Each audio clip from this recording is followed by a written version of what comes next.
Hi, folks. It's Heather Agnew here, senior yoga teacher and educator. And in this discussion, we're exploring the fourth of yoga's social ethics, the Yamas, which is Brahmacharya. And before we begin, I have to admit that I am coloring outside the lines of the traditional interpretation in this ethic in two ways. Firstly, I expand on the traditional interpretation of Brahmacharya a little by speaking about Brahmacharya in terms of moderation or the wise conservation of our energies, physical, mental, emotional, social, spiritual energies. Secondly, while Brahmacharya is usually framed around how we conduct ourselves in relationship to others, I also want to consider how it applies inwardly, how we care for ourselves and manage our own energy, and thus reflect that energy outward. These are modern reflections, but ones that I think can help us live this yama more fully in today's world. Before we really dig into Brahmacharya, though, let's have a quick introduction to or reminder of what are the yamas and niyamas. So, in Patanjali's Yoga Sutras, written about 2,000 years ago, we're introduced to the 8 limbs of yoga, which is a progressive practice that includes things like breath work, movement, meditation. But the first 2 limbs, the yamas and the niyamas, guide us in ethical living. And the yamas and niyamas invite us to make conscious and mindful choices in how we relate to others and how we care for ourselves in our yoga journey. And you may have noticed that in much of Western modern postural yoga, the emphasis of the practice is on our own personal growth, our inner journey. But the first limb of yoga, the yamas, helps to ground us in maintaining an awareness of how we interact with and impact on others. So the yamas focus on our social conduct, on how our thoughts, our words, our actions, and our energy affect those around us. And taking a broader view, to consider how we can contribute to the well being of our communities, our environment, and the wider world. So today, as we talk about the fourth of the yamas, Brahmacharya, we're going to explore energy management or moderation and how we might practice this in yoga and in our daily life. So you might like to grab a notebook and get cozy, and let's explore together how yoga's foundation of energy management can guide us on the mat and in our everyday lives. So to begin, what do the Yoga Sutras say? I've got two translations to share with you. This is chapter 2, Sutra 38. When we're firmly established in chastity, subtle potency is generated. Or my preferred translation, when established in restraint, vitality is gained. So, what does this mean in our everyday life? Well, as I've said, I'm not interpreting this strictly as chastity in terms of abstaining from sexual relationships, which it seems quite clear that that was the intended translation at the time. Instead, I take a more modern perspective on Brahmacharya to explore how we can be more aware of and intentional about how we build and sustain and act with and reflect our energy or prana or life force. And this might look like, being responsible and respectful with your use of your energies. That's your mental energies, your emotional energies, physical, social, etc., in relationship to others. It might look like self regulation, being mindful of your impulses and urges and how they impact others. It might look like establishing healthy boundaries and respecting other people's boundaries. And generally managing your energy or life force, not wasting your energy on trivialities. Now, because Brahmacharya is one of the yamas, these ethical principles that guide how we relate to others. Our focus here is on how we manage our energy in relationship with other people, with communities, with the earth.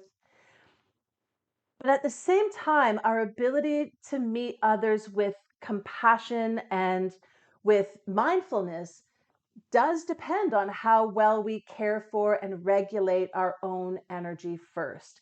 And if our personal reserves are depleted, it's very difficult to show up for others with presence and with kindness and with mindfulness. So, in this discussion, we'll look both outward and inward, how we direct our energy in relationship, and how we can consciously replenish and regulate or budget our energy so that we're living with greater awareness and compassion for all beings. And we'll talk about this more in a moment, but you might keep this analogy in mind to think of your energy like a bank account. What deposits energy for you and what makes withdrawals? And you're remembering that you can't keep withdrawing without also refilling. And this is where our yoga practice and mindfulness and all of our supportive practices and lifestyle habits might play a key role. So let's get into ways that you might practice this energy moderation in your life. And there are so many practical ways where we can explore Brahmacharya. As we've been doing through this whole ethics series, we're going to explore this through a few lenses or a few life categories, which I think are useful in more clearly focusing on how we might practice this yama. And that's the categories are personal relationships, our yoga practice and teaching, if you're a yoga teacher, our workplace, our lifestyle, our community, and our relationship to the earth or to the environment. So let's begin with personal relationships. In our personal relationships, Brahmacharya can be practiced in many ways, like being aware of how you direct your energy and what energy you're asking from others. Being attentive to your energy reserves, that energy bank account, and noticing when your reserves are low and how this can ripple out into your relationships and affect those around you. As I said before, respecting the boundaries that others establish, that's time, energy, space, and having respectful and consensual connections with others. And this includes being open about expectations and about needs. And one example of this is, when I come from a venting family, and when in times of anger or frustration, you might want to call up a friend or family member and immediately vent your anger. But it's useful to first check in and get consent. Ask if they have the time, if they have the bandwidth to hold space for you to talk through your problem, and respect their wishes if they're not able to hold space for that energy today. But on that note, just a quick tangent on venting. Um, as I said, I come from a venting family. It's something we do. And it's quite common for people having a tough moment to want to vent their anger to someone close to them, someone who they think will understand. But current research actually suggests that venting is counterproductive as it increases arousal and anger. And so, a better strategy for managing intense feelings might be to reduce arousal with things like deep breathing, yoga, progressive muscle relaxation, similar to what we do in guided relaxations in yoga. We'll talk a bit more about this in our lifestyle section, but something I think that's useful to keep in mind on the subject of venting. Back to our practical strategies for personal relationships. Other strategies are, to consider our use of energy in relationships. And that includes family, friendships, romantic relationships. How are we building and sustaining and spending our energy in these relationships? And with that in mind, remembering that relationships aren't transactional, we won't always receive the same amount of energy or time or attention that we give. In some relationships, we naturally give more, and in others, we receive more. And I think it can be helpful to step back and look at the bigger picture of all of your relationships, noticing the overall flow of giving and receiving. And what matters is that somewhere in your life, you have relationships or spaces that help refill your energy bank account or your energy cup.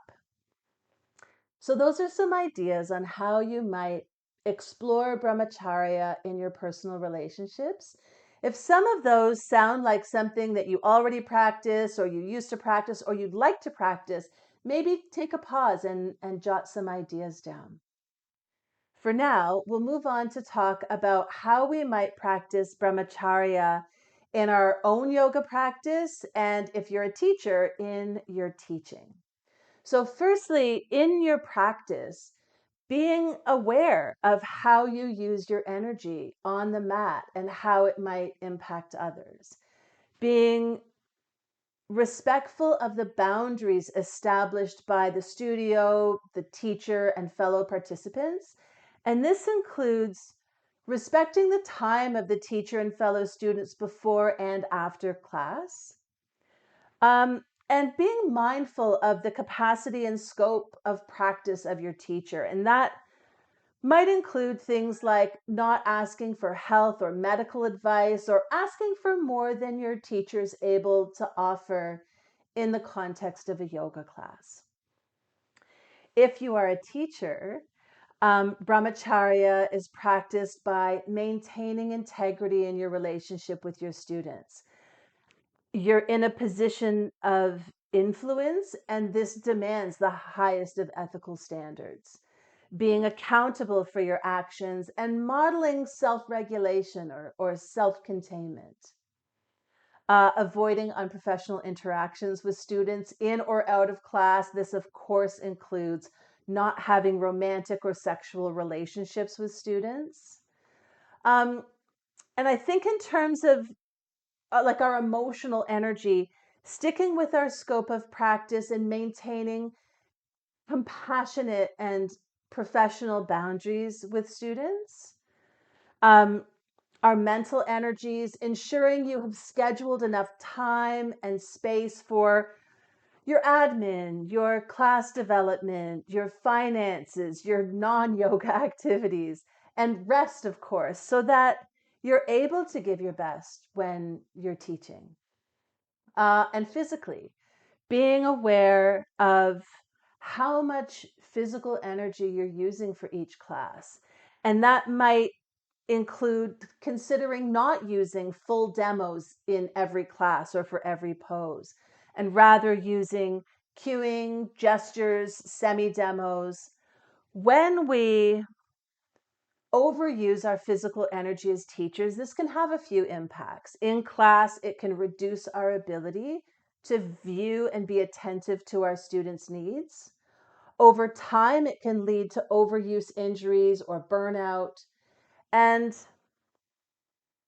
when we're demonstrating too often in our teaching, these are moments where we're maybe less mindful of our own bodies, our breath, our needs. This may come at the expense of our own health and our practice. And this leads me to a quick tangent on yoga teacher burnout. Yoga teacher burnout is common. So energy conservation is something that we do have to think about in our professional teaching practice. So consider how much speaking, demonstrating, social time, social media time, class development time, travel time you can give while still maintaining a healthy energy balance. And a useful sign to watch for is your own practice. When burnout is looming, often the first sign is the loss of or deprioritizing of our own practice. And so as a teacher, it can be useful to do a little bit of an energy audit on occasion to look at what classes are a good use of your energy, mental, physical, transport, financial, um, and make clear decisions from that perspective. So those are some ideas on practicing brahmacharya in your yoga practice and teaching. Um, if there's some ideas that have struck you, or your mind has gone off and found some other ideas while we've been talking about this, maybe jot them down. Think about, how this might be something that you can practice in your life. For now, we'll talk about the workplace, and in the workplace, how we might practice energy conservation or energy management. And I think in many regards, much similar to what we might do in our personal relationships, being aware of the impact of your energy on those around you and respecting the boundaries of space and time and energy of others, maintaining professional working relationships. I think ensuring that conflicts are managed respectfully and timely, not allowing conflicts to go unattended so that people simmer and build resentment. This can be a huge energy waste in the workplace. If you think about the energy it takes to keep something simmering, to keep something kind of bubbling away and not being addressed. Um, Also, and this note comes from one of our teachers in training, which I found quite useful. In meetings or development sessions, if others aren't being given enough space to contribute or haven't previously had the opportunity to have their voices heard, you might practice some restraint of your own voice to give other team members the opportunity to contribute. Certainly, as an educator, that's an especially helpful note for me. Um, and also being efficient with tasks, which does come more naturally to some of us, and is a little more challenging for others. And here I have to admit that I'm quite dedicated to efficiency because it allows me to complete my work smoothly, whether that be professional or domestic work. And then I have more energy to put into other activities or relationships. So, yes, I'm a big fan of efficiency as a way to moderate our energy, except where it's not as useful, like when ideas need to percolate or brainstorming with others helps come up with stronger strategies, or and there are times when too much efficiency can make us miss important or even magical moments. So, those are some ideas on how you might practice brahmacharya in the workplace. You might like to pause here and jot down some ideas if some of the things I've shared have struck you, or if you've thought of other ways that you might practice conservation of energy in your workplace. For now, we'll move on to talk about lifestyle and how we might practice brahmacharya in our lifestyle and how we might use our lifestyle strategies to enhance our practice of brahmacharya. So, this is a place where we can build and sustain our energy through our daily habits.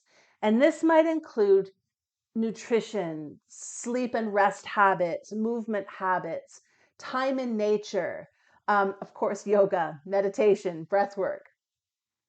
In our lifestyle, I think it's useful to start to explore ways to self regulate, like we learn in yoga, so that you can engage with emotions and experiences mindfully while maintaining your energy instead of overextending it to others. Um, and notice your energy reserves or lack of reserves and how that might impact on others. When our energy reserves are low, are we as conscious and compassionate as we can be? Uh, Certainly being mindful of where you waste energy on trivialities like excessive scrolling, venting, gossiping. Um, if we return to that idea of the energy bank and think about what puts energy into your bank and what withdraws it. Um, and you can't keep withdrawing energy without also refilling. And we want to think about spending our energy where it matters, right? And so this is where your lifestyle habits can really help. I think it's useful to look at what drains your energy, worry, confrontation, rumination, unaddressed conflict, self-criticism. Our practice can be to build sustainable mental habits and get help when you need it so that we can better sustain our energy. And this leads me to a little tangent on self-criticism, because criticizing yourself takes energy. It drains your mind, it drains your body, your confidence, and your growth. Um, if you imagine that you're holding a bowl full of energy, every nourishing choice you make, movement, good food, meditation, time in nature, connection with others, quiet alone time, all of these things adds to the bowl and fills it up. And from there, you can decide how to use that energy and what you want to pour your energy into or water in your life. Now, if you think about habits like worry and self-criticism and judgment and wishing things were different or living in the past, these are like tiny holes in your energy bowl, leaking energy all day long until what was once a bowl becomes more like a sieve. And when your energy is low, it's harder to show up as your best self. You might find yourself less patient, less understanding, less tolerant, or choosing what's convenient over what's conscious. So, tending to your energy isn't just about your own well being, it also shapes the way you move through your relationships and your community. And through practices like yoga, we can strengthen our container, patch those leaks so that more of our energy goes to what we really want to grow rather than slipping away unnoticed. So, those are some ideas on how we might practice Brahmacharya in our lifestyle and how our lifestyle might support our practice of Brahmacharya. Let's move on and talk about community and how we might practice energy conservation in community. And so, I think number one, being aware of how you use your energy in public and considering the needs of others. And I think of a time years ago when someone close to me was talking about her challenges being on a cruise after she had had hip surgery. And there was lots of people around and kids running, and she felt really vulnerable and had a bit of a rough time of it on her holiday.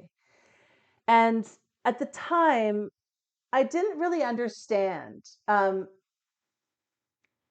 More accurately, I wasn't that understanding. But since then, I've gone through some of my own, both temporary and more permanent mobility issues, and now I get it. When you're more physically vulnerable, people rushing around, especially close to you, feels really scary. And I'm a bit of a rusher. My natural pace is quite brisk. So in public spaces, I've learned to moderate my pace so that I don't make, especially the more vulnerable members of my community, feel uneasy or feel like they're at risk of being bumped or falling. It's such a small thing to do to restrain my usually brisk habits to help others around me feel safer. So that's one way that we can be practicing Brahmacharya in our community, being aware of how we use our energy in public. Um, We can also, be respectful of community boundaries, and that includes neighbors and, community gatherings. And it could be just little things such as letting your neighbors know in advance if you're going to have a big gathering at your house or you're about to do construction, keeping your dogs leashed and contained, not using loud tools early in the morning or later at night. These things help us to improve community relations by moderating our energy and our impact on others. I think it can be useful to take some time to think about all the energy and everything that you receive from community, from public infrastructure to lovely neighborhood relationships to social safety nets to libraries and free public spaces. If you did a bit of an energy audit, do you feel you give to your community as much as you receive? And on that note, do remember that we get energy by doing for others. This fills our energy bank by being of service to our communities. Helping is one of the ways to put new energy into the energy bank. So those are some ideas on how we might practice Brahmacharya in community. If some of those ideas seem helpful to you, you might jot them down. Maybe you've thought of some other ideas that you might like to bring into your practice. Those are worth noting down, of course. Let's talk about our last category, though, how we can practice Brahmacharya in our relationship to the earth and to the environment. And certainly when we're talking about conservation of energy, being conscious of how you personally and how we all collectively use the earth's resources, being conservative with your own energy usage and reducing environmental impact, reducing our carbon footprint, or even adding energy to the system through the use of renewables. And one that I think that's been important for me when it comes to energy regulation is, on a personal note, being aware of our emotional energy when it comes to dwelling on the climate crisis, not allowing the news cycle to cause us to become hopeless. For some of us, that might mean having to have some boundaries around doom scrolling if it's impacting our energy, our mental health, and our ability to stay engaged. So those are some ideas for how you might practice Brahmacharya relative to the environment. I bet you've got other ideas that you might like to jot down to bring into your practice. But for now, I will close because I've shared so many ideas and it can be overwhelming. But I hope that this has given you some ideas about how you might practice energy management or energy conservation in your own life. You might pick 1, 2, or 3 practices that you can take back into your life, implement in your practice, your daily life, and maybe keep track of how it feels and how the world responds to your engagement. And if you're open to it, we'd love to hear you share some of your ideas and experiences in the comments or in our socials. If you'd like to read more or watch more on yoga, philosophy, and ethics, stay tuned to the blog at yogatrinity.com or our YouTube channel at Yoga Trinity Training for more in this series. But for now, I thank you so much for spending this time with me, and I look forward to seeing you soon. Thank you very much.